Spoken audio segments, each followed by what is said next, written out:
Welcome everyone to the All 22 Deep Dive Uncensored. We're going to break down the Texas victory over OU. We're going to highlight the unleashing of outside zone with Trey Wisner.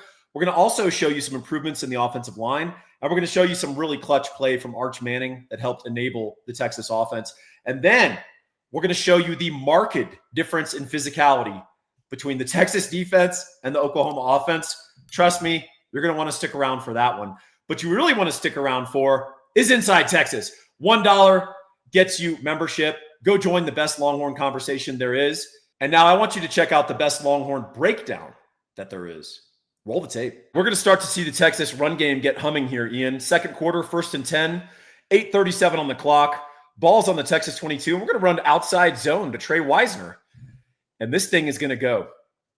The one thing about outside zone, as you and I both discussed, is it often looks messy. And if it looks messy to you, the viewer, with the sky view of all 22, imagine how it looks to the opposing linebackers and safeties. So we want to break down how this looks here. Texas is in twins, double tight. You and I laughed that if you told us before the game that we're going to run, a lot of 12 personnel, outside zone, short passing game, and dominate the second half, we both would have been like, I don't know about all that. But that's exactly what we did. So Ian, what do you see here that's of interest to you in outside zone?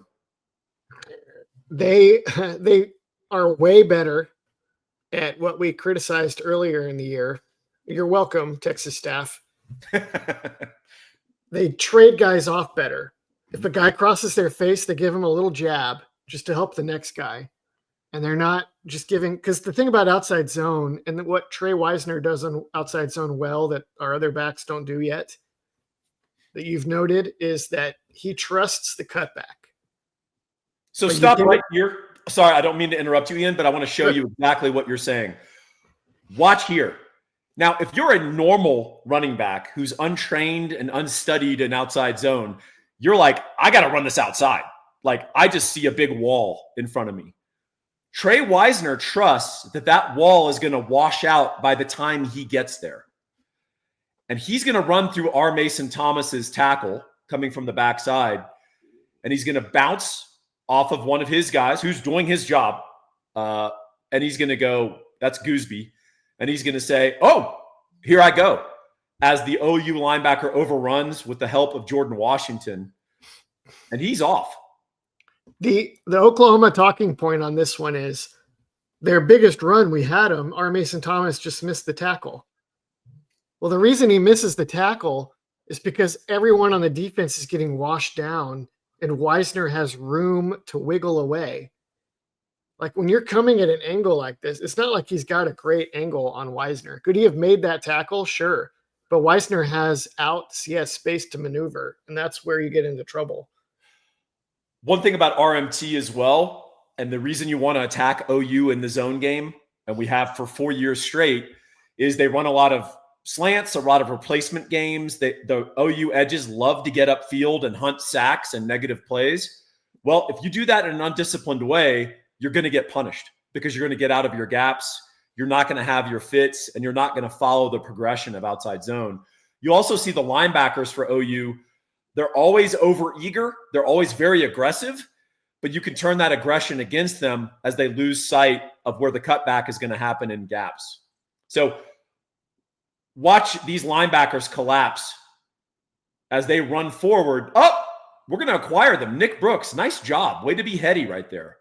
You acquire those linebackers, and what happens to the second level, Ian? It all just becomes a big scrum. Nobody can find each other or the ball or the right gap. Yeah, it just dissipates. And then suddenly you're trying to hunt for the football. And Wisner just does a great job of saying, hey, I see a lot of sideways pads, right? Sideways pads means I need to plant my foot and cut up. It's counterintuitive. You would think I see sideways pads, I need to follow that and carry it out. It's the opposite. When you're running outside zone as a running back and you see flat pads in front of you, meaning you're seeing the O-line's butts straight on, you probably need to take it outside. You need to carry it out. It almost becomes a sweep, right? But when you see sideways pads, it means everyone's getting washed. And now Trey's going to cut, plant, and get upfield. shakes our Mason Thomas. He's off. Good job by Jordan Washington here. Yes. And by Livingston. They got great blocking from the tight ends and the wide receivers, and they did a great job of targeting the safeties and making the cornerbacks tackle. I think we see that again later in another clip. Also, another thing. Oh, go ahead. The general rule on outside zone is the running back takes 3 steps and he's reading first guy outside, next guy inside, next guy inside. And by the 3rd step, he should know, am I taking it outside because we've hooked them? Am I turning upfield, or am I banging it way back on the cutback? And producer, can you circle? Oh, thank you. God, we're on the same page, buddy. Excellent job. This OU edge is doing a fine job of setting the edge. Now, I would prefer he have square shoulders and he's keeping his outside free, because Wisner may be still able to run around him in that disposition. But he is setting the edge. He's preventing Baker from washing him or hooking him, right? So Trey is the thing about Trey is, he can make quick cuts. He's dynamic. He sees it. He can see all of this at once, and a lot of running backs, they just don't see it. That's it. That's why he's run for 1,000 yards last year and why he's crushed Oklahoma twice. Is he has this one trait, which is he knows where to go on outside zone. And you may ask, well, why does Venables not, you got to stop running the slants and the replacement games, and we'll show you how it hurts OU in some future clips. But the answer is, it's who he is. I mean, have you ever seen Brent Venables sitting for an interview? He's fidgeting. You ask him one small question about a specific thing, 21 minutes later, he's still rambling, and he's named 48 guys on the roster. Venables is always trying to make something happen, and he can't help himself. So as long as he continues that, Sark is going to continue to torment him with outside zone as the base of our offense. Anything else you want to comment on this, Ian? That'll do it. We'll have more outside zone to talk still. So notice Arch Manning is carrying out the backside fake and how that freezes the backside. Both the safety and that linebacker have got to honor that. So let's move on, because that'll become important, and that's an aspect of the running game we'll layer in later. All right, our next clip, it's 3rd and 6. It's 5:56 left in the 3rd quarter, and Texas is on the 9-yard line. This is the drive. This was a turning point in the game. I think this is basically where Texas arguably won the game, was on this throw and on this drive, because Oklahoma had gotten down 10-6.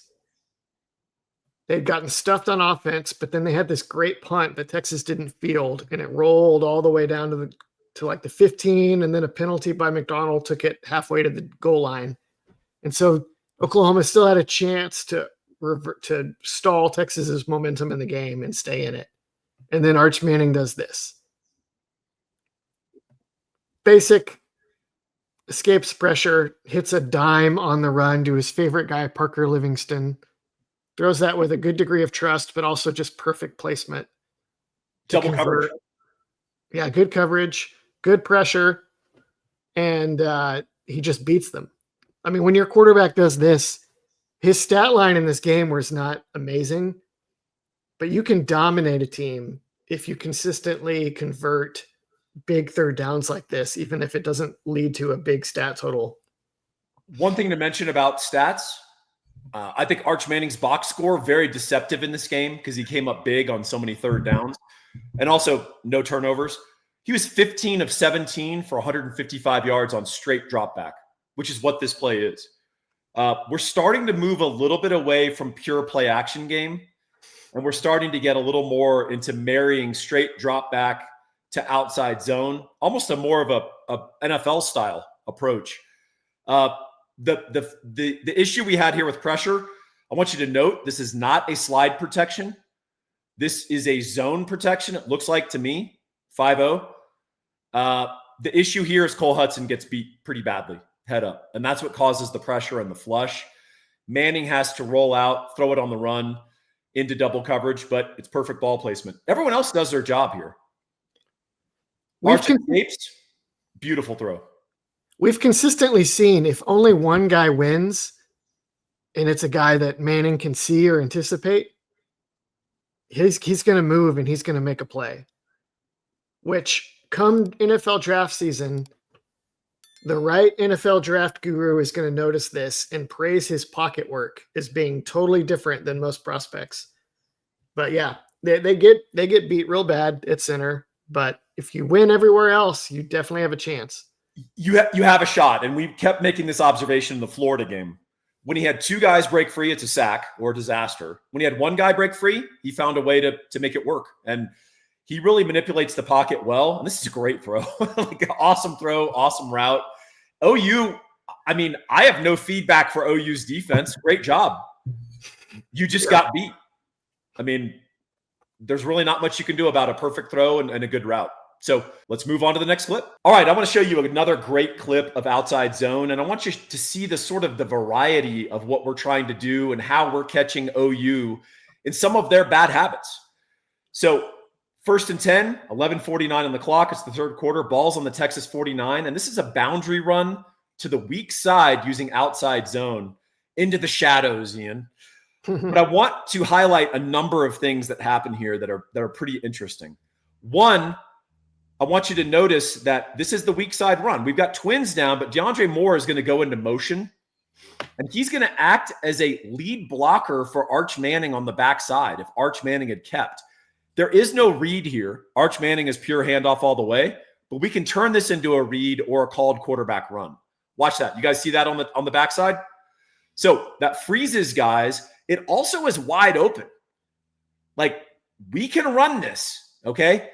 But we don't need to because we do a terrific job on the backside. Often when you slant as a defense, you're going to slant towards the wide side and you're going to slant towards the strong side. So double whammy here. You're going to see OU's defensive end try to go inside of Brandon Baker. And you know what Baker's going to say? Have fun. I'm not going to block you. I'm going to go get on the linebacker. I'm going to let DJ Campbell take you and turn you. DJ Campbell does a phenomenal job taking this edge, turning his shoulders and sealing him off. We got a seal right there, Ian. And we got a beautiful job by Baker here, driving out that linebacker. And then Parker Livingston is going to catch this guy. I don't fault Livingston's effort here. A little bit better block, and this thing would go. Watch.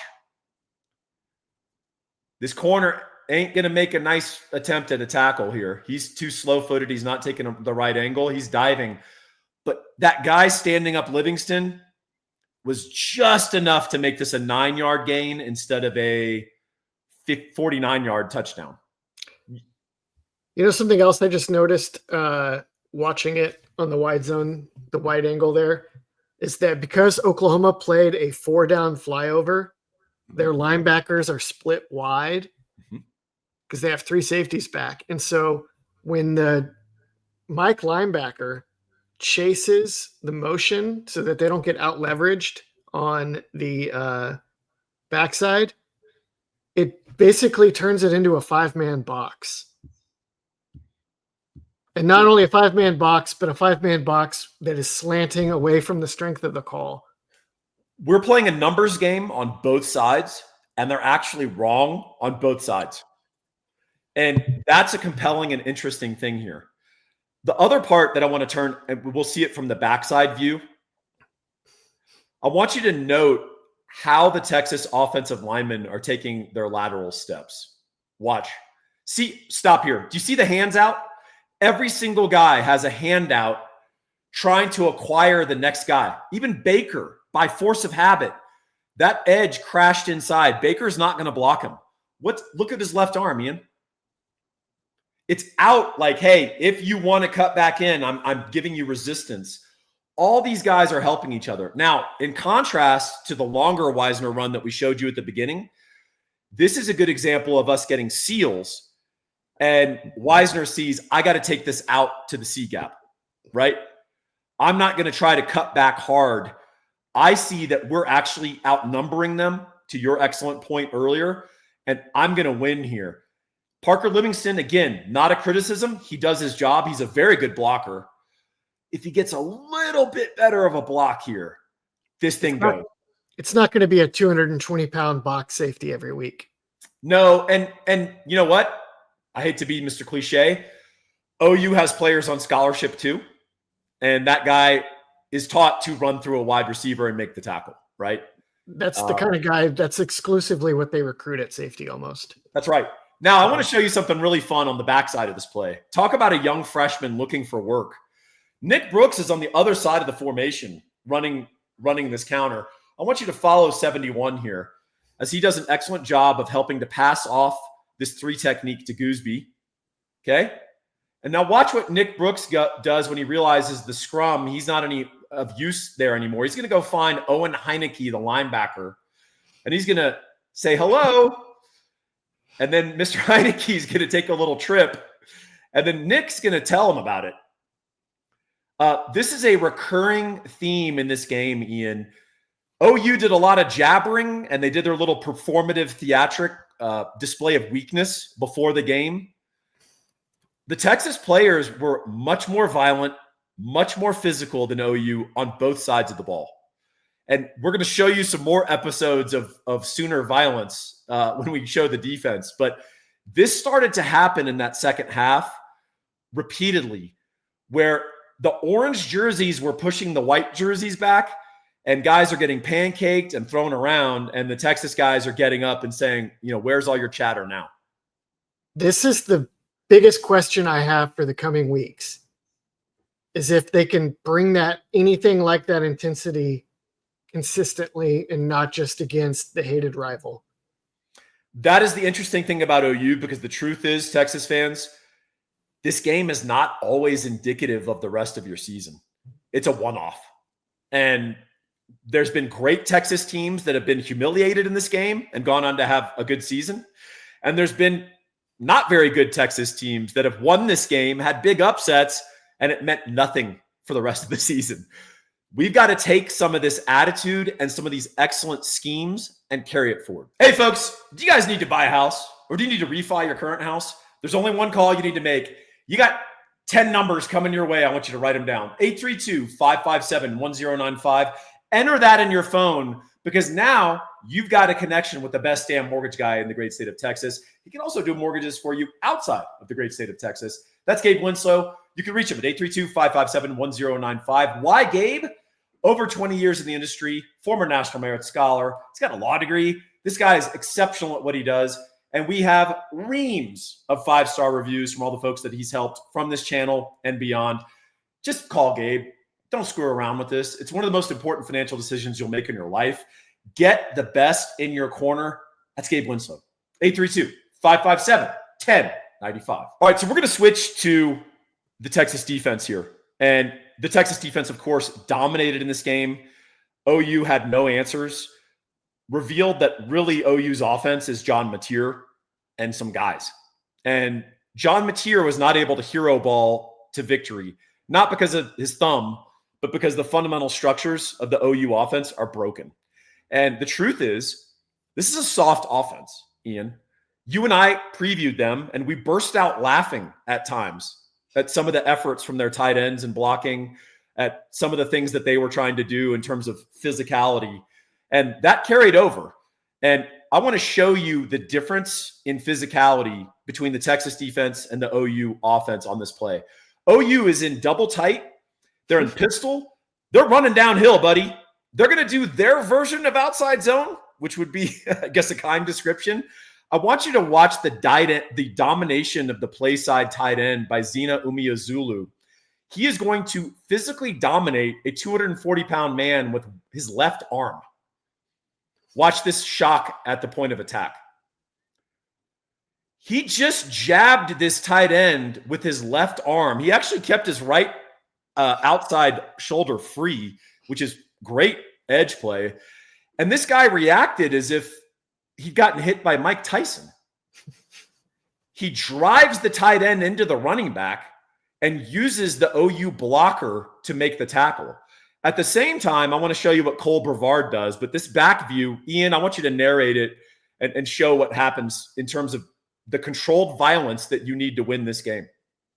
They got this lousy tight handoff, and Brevard is doing the style of two-gapping where you shove the player into one gap and then you occupy the other with your own body, even though he's nominally double teamed. I mean, they're trying to get a double team on him, but Oklahoma, they're trying to get Weiwu to reach on to Brevard so they can trade him off. And it's just, this is how this shouldn't work. Yeah, what I want to point out is that a Texas player doesn't make the tackle. Yeah, Oklahoma. We use Oklahoma blockers by violently throwing them into the runner, both the center and the tight end. The tight end first. Zena, I got to give you flowers. But watch, Cole Brevard, as the back tries to bounce off and get forward progress, Brevard is going to use the center as a plug. And basically, this guy is tackled without a Texas player really contacting him in any meaningful way because they're just violently owning these guys at the line of scrimmage. Immediately after this play, Derek Simmons is going to face up on Hero Kanu. He's holding him. You can see his outside hand on Hero Kanu's shoulder. And he's going to stand stiff-legged. Watch, he's holding Kanu the whole time. Kanu's flowing to the ball. That's 66, Connor, if you want to circle that. He's holding Kanu on his backside shoulder. Kanu takes exception to that, and you can run out the play here, and you'll see what happens.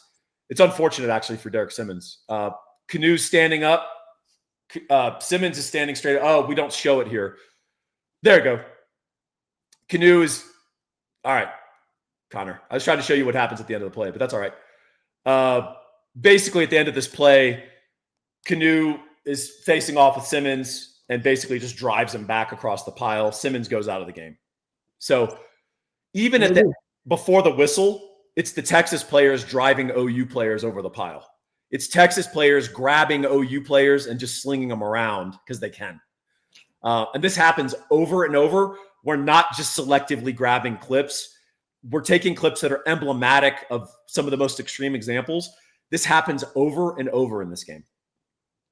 Imagine running the ball behind Jaren Kanak at the point of attack. It's not, I mean, like Kent State treated him like this too. Why on earth would you think against Texas this is a good idea? I don't know. Is that Kanak or is it Caden Helms? Oh, you're right. I think it's number 18. It's all it doesn't matter. It's all Kanak in the end. I mean, every OU tight end, and they tried to play 3, was physically manhandled. We'll show you repeated clips of this, not only in this All 22, but in the deep dive later in the week. Here's the OU fan questions. Why don't we just run John Mateer from the spread? That's what he does well. He's a great runner. He's 220-something plus pounds. He runs like a fullback. He's a tough guy. The thumb didn't seem to bother him in that regard. Well, because the more violent team physically dominated all of your blockers at the point of attack. That's why you can't do it. It's not just the whiteboard that wins games. It's your ability to inflict violence on your opponent. And let's watch Texas and Hero Kanu and Murad Watson do just that. Kanu is at the top of your screen, and they're going to try to do a tight end fold block. In other words, this tight end up at the top, that's Kanu. The tight end up at the top is going to fold into the gap that they have in between the center and guard. Mateer is going to follow behind that block, but Kanu so violently jacks the guard up that he cuts off the tight end's block. And then Murad Watson is going to very cleverly two-gap. Again, Ian, you pointed out Cole Brevard two-gapping in that last clip. Murad Watson is going to do that again. He's going to two-gap. He's not going to try to penetrate blindly. He's going to hold up the center and read the play. So there is no cutback lane for John Mateer here. Mateer has to commit to the play. So not only does Kanu violently defeat the guard, he stuffs the tight end, and he's going to make the tackle on John Mateer. This is a much better angle. I want you to notice the large line split between this guard and center. Can you guys see that? See how that's different from the other splits? That's because they want to fit this tight end on the wraparound through that hole. And by the way, on the whiteboard, Ian, we're beaten on this play. Kanu's in the 3 technique. Nuewu should win this fight. He is so violently jacked up in his chest that his head snaps back like he got hit by Mike Tyson again. And watch this tight end struggle to get around. Nope. And then Canu is going to discard the 330-pound guard who has an angle advantage, and he's going to make the tackle. At the same time, look at what I want you to narrate what Murad Watson is doing on the backside on the center, how clever it is. So they're going to get him in whichever A gap they need him in, because he's just going to drive the center back. The center is like 6'6", 290, and he's athletic, but he's not good at this. Drives him back, reads the play, and then just shucks him and fits in the A gap. So now you have the A gap and the B gap closed where they're trying to go. And what was once a wide open lane by alignment, it's suddenly just the only space is if you could go through the body of your stumbling tight end.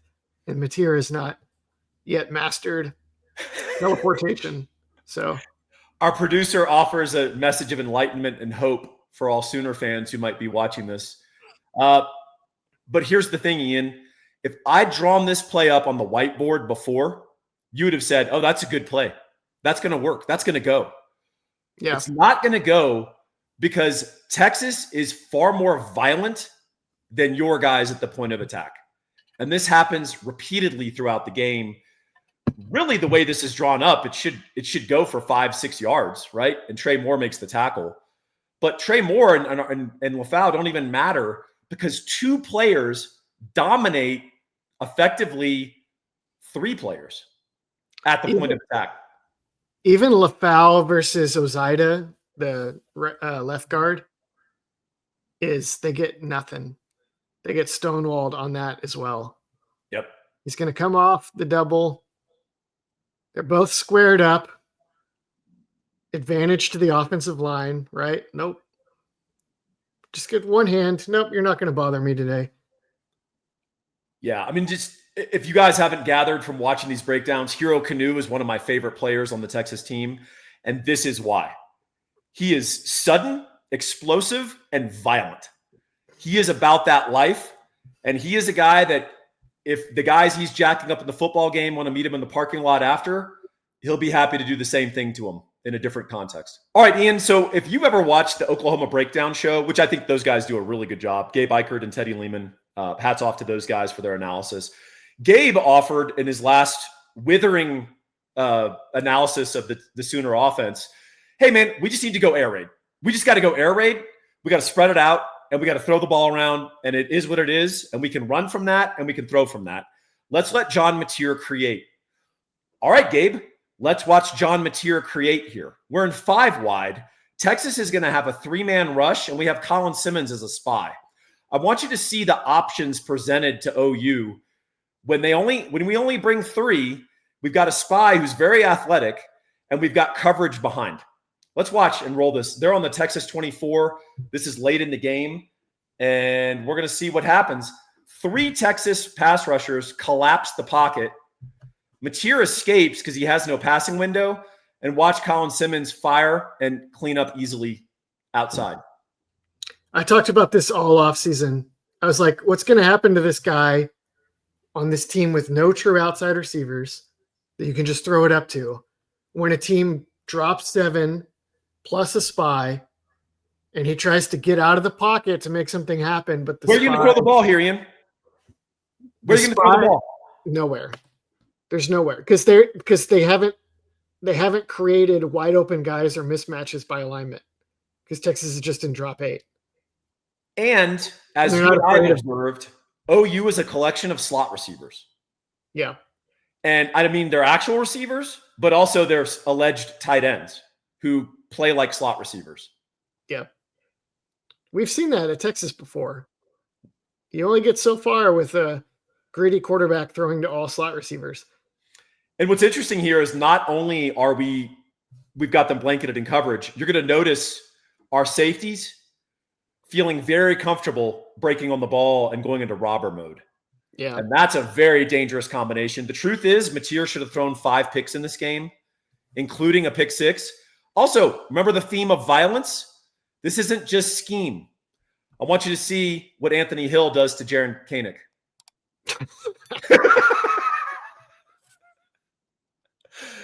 Now, those two players are about the same size, Ian. I guess. Without knowing Jaren Koenig's level of training in mixed martial arts, wrestling, Brazilian jiu-jitsu, Thai boxing, what do you suppose would happen if Anthony Hill met Jaren Koenig in an alley somewhere? I reckon it would not go great. Probably not. And that is what we see repeatedly in this film. Again, we're not cherry picking. OU's offense was physically manhandled. And it's actually amazing and kind of a credit to Mateer that they got 258 yards and 6 points. All right, let's see the back view because this is very enlightening. Colin Simmons is lined up at linebacker. And watch Canoe, of course. And I believe that is Watson. Yeah. I can't tell there. And then I want you to see Burke here. The three of those guys do a great job. 3 defeat 5 here. They collapse the pocket. Mateer has no window. Okay, that pocket's collapsed. That actually looks like it might have been a draw even because the way those tackles look, the tackle and the guard look to get downfield so quickly. It's hard to distinguish OU hero ball when they're getting violently destroyed because it's almost difficult. Like that first play we showed you, I had to watch it a few times to realize it was outside zone. But the tight end got so thoroughly destroyed, it looked like inside zone. So who knows? But watch. I mean, I think this could have been a draw, but you're right. And watch Colin Simmons just go, fine. I'm just going to run you down on the flat. And again, John Mateer, he did a lot of free creation along with Ben Arbuckle at Washington State. This is the best group of athletes he's ever faced. Guys just don't show up and close on him that quickly. He's not accustomed to that. I pointed out that Boise State wrecked them playing base dime. And part of the reason was that he couldn't juke all the pass rushers and people chasing him because they were defensive backs. And the problem in the SEC is that now those guys that are faster than you underneath are also 240, 250 pounds. It's Colin Simmons. It's Keldrick Falk. It's Dylan Stewart next week. It's, who's that enormous Overton at Alabama. So that I don't think he's going to make it too many more weeks playing this way. So to the OU fans, we kind of tried to give you 3 clips. One, this is why you can't run it downhill on people from double tight. You're going to be humiliated, right? You're soft up front, and your tight ends are horrific. 2, well, why don't we just run John Mateer from the spread? Well, because you're still losing at the point of attack because if you run into a violent defense, they're just going to throw your guys around. 3, why don't we spread it out and go full air raid? Well, if you face a competent defense, they're going to get pressure or stop the run with 3. I mean, we have a 4-man box effectively, and we're shutting them down. If you run into a good defense and you don't have offensive line play, your receivers are kind of jags and they're all sort of one variety, you're not very physical, and John Mateer is not accustomed to defenses that can punish his mistakes, it's going to be a tough season. So I think the best hope for OU is maybe to try to run John Mateer against defenses that don't watch film and don't understand the true nature of this Arbuckle offense. Paul, what a delightful episode. These last two have been so great. First, demonstrating why there was hope against Oklahoma because of how soft they are. And then today, detailing exactly how right we were with how soft they were. Just a delight. It was. It's enjoyable. Always fun to beat OU. Always fun to dominate OU, particularly in that second half. If you want to dominate the best Texas coverage there is, you got to go join Inside Texas. We really enjoyed bringing this content to you. Make sure you like and subscribe to this channel. If you like it, we want to hear your comments, and we look forward to talking to you very soon.